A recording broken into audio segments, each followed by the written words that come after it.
వారిని శిక్షించండి.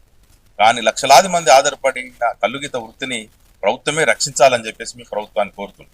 ఇంకొకటి ఏంటంటే అక్కడ జరిగిన సంఘటనను బేస్ చేసుకొని ఇటు ఎక్సైజ్ అధికారులు, రాజకీయ నాయకులు చాలా మంది రకరకాల ఈ దుష్ప్రచారం చేస్తా ఉన్నారు కల్లుగీత వృత్తి పట్ల, గీత కార్మికుల పట్ల. ఇది దుర్మార్గమైన చర్య.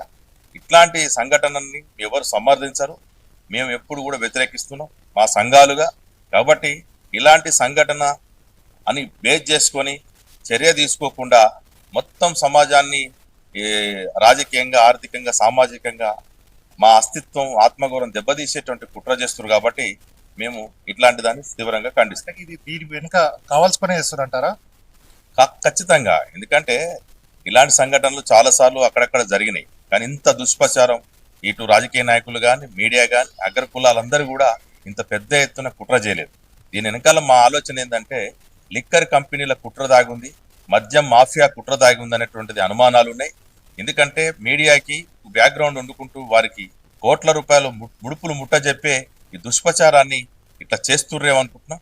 సంఘటన పట్ల సానుభూతి ప్రకటించాల్సిన మీడియా కానీ, రాజకీయ నాయకులు వారిని ఆదుకోవాల్సింది పోయి మొత్తం దీన్ని ట్యాప్ తప్పించేసి మొత్తం ఏదో ఒక రకమైనటువంటి ఏదో ఇది ప్రపంచం అంతా మునిగిపోతున్నట్టు, ఏదో జరుగుతున్నట్టు వాతావరణం సృష్టిస్తా ఉన్నారు. ఇది కరెక్ట్ కాదు.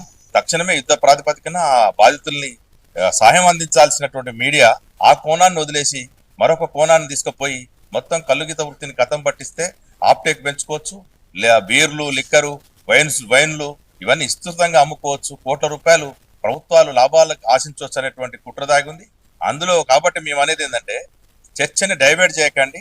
ఆ జరిగినటువంటి బాధ్యుల్ని కఠినంగా శిక్షించాలి, ఆ బాధ్యులైనటువంటి వాళ్ళని, దీనికి కారకులైన వాళ్ళని. అదేవిధంగా వారందరికీ సహాయక సహకారాలు అందించాలి. ఇప్పటికి డిశ్చార్జ్ అవుతున్నారు కాబట్టి ఆ దిశగా తీసుకుపోవాలి తప్ప వృత్తిని కథం అందిస్తే ఏదో మేము మొత్తం లిక్కర్లా పెంచుకునేటువంటి కుట్ర అనేటువంటి దాన్ని మేము సమర్థించాం.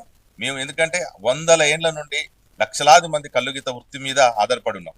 ఇప్పటికి నిత్యం, నిన్న కూడా చూసాం, నిన్న 2 దుర్ఘటన సంఘటన జరిగినాయి. ఒక రిబ్రేపట్నం ప్రాంతంలో ఒకటి, మాడుగుల నల్లవారిపల్లిలో ఒకటి చెట్ల మీదకి వెళ్ళబడి మరణించడం జరిగింది.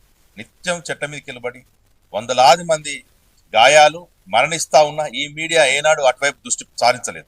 మా మరణాలని సహజ మరణాలుగా, ఇదో మానవ హక్కుల ఉల్లంఘన కిందికి రానట్టుగా, ఏదో సర్వసాధారణంగా మరణిస్తూనే ఉంటారు అన్నట్టుగానే ఈ మీడియా చూసింది తప్ప మమ్మల్ని ఏనాడు కూడా ఎక్స్పోజ్ చేయలేదు. మా మరణాల పట్ల ఎన్నడూ సానుభూతి చూపించలేదు. కానీ ఈ కల్లుగీత వృత్తికి సంబంధించి కించపరిచేటువంటి కుట్రను మాత్రం ఇది సాంప్రదాయం, తెలంగాణ కల్చర్లో ఇది ఒక భాగం. మీరు ఎన్ని కుట్రలు చేసినా కల్లుని ఇక్కడ ప్రజల నుండి లేదా ఇక్కడ సాంప్రదాయం నుండి దూరం చేయలేరు. కాబట్టి ఈ కుట్రలు సాగమని చెప్పేసి